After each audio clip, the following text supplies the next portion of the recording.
The Subcommittee on Commerce, Justice, Science, and Related Agencies will be called to order for its third budget hearing of fiscal year 2026 in our appropriation process. This hearing will consider the President's budget request for the United States Department of Justice.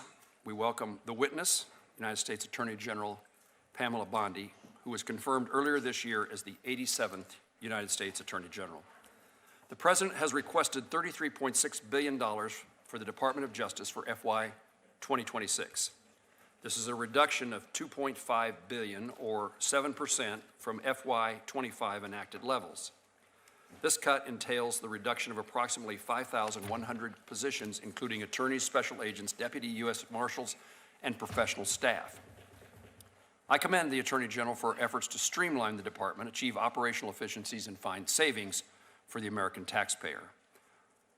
Even having said that, though, I am concerned by the depth of some of the proposed cuts. This includes, most importantly, cuts to DOJ law enforcement agencies and cuts in the DOJ grant programs that support state and local law enforcement.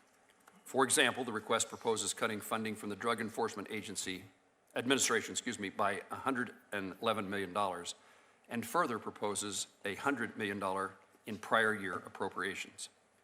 The benefits of our investments in DEA speak for themselves, because just last month the department struck a decisive blow against the Sonora cartel and executed the largest fentanyl bust in DEA history.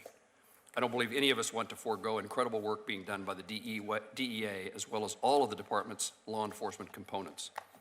The budget further proposes a number of reorganizations within the department consistent with its agency's reorganization and reduction plan.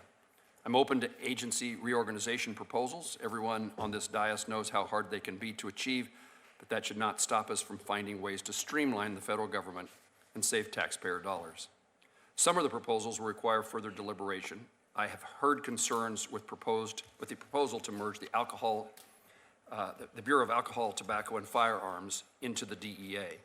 These concerns come from state and local law enforcement officials in my home state who depend upon ATF's NIBIN network to develop critical intelligence on crime guns. I've also heard serious concerns from Second Amendment advocates, and I believe it has been fairly raised about the propriety of associating firearms, a constitutionally protected right, with the truly evil things such as fentanyl, methamphetamine, and Mexican cartels.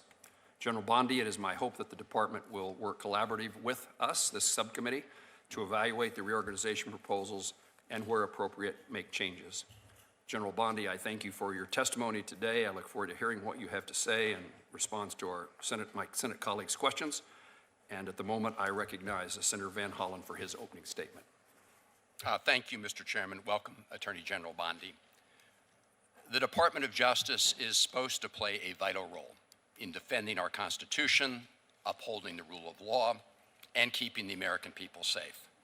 Unfortunately, it's currently failing on all these fronts, and this budget request will make a bad situation even worse.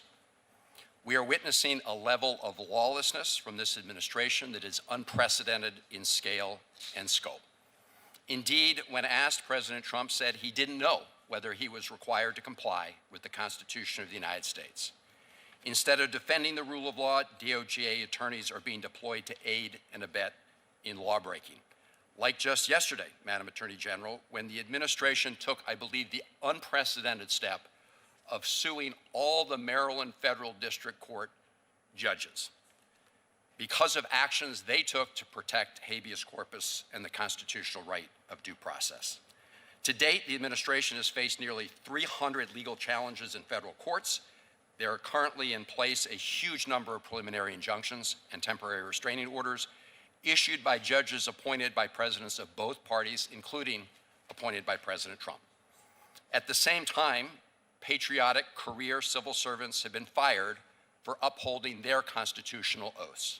In January, the then acting Attorney General fired more than a dozen prosecutors simply because they had been assigned to work with Special Counsel Jack Smith. And dozens of others have also been wrongfully terminated. And you picked up where the acting Attorney General left off when you fired the pardon attorney after she declined to restore the gun rights to a close friend of President Trump with a domestic violence conviction. Perhaps most troubling, Madam Attorney General, is you have fired attorneys like the acting deputy director of the Office of Immigration Litigation simply for telling the truth in court.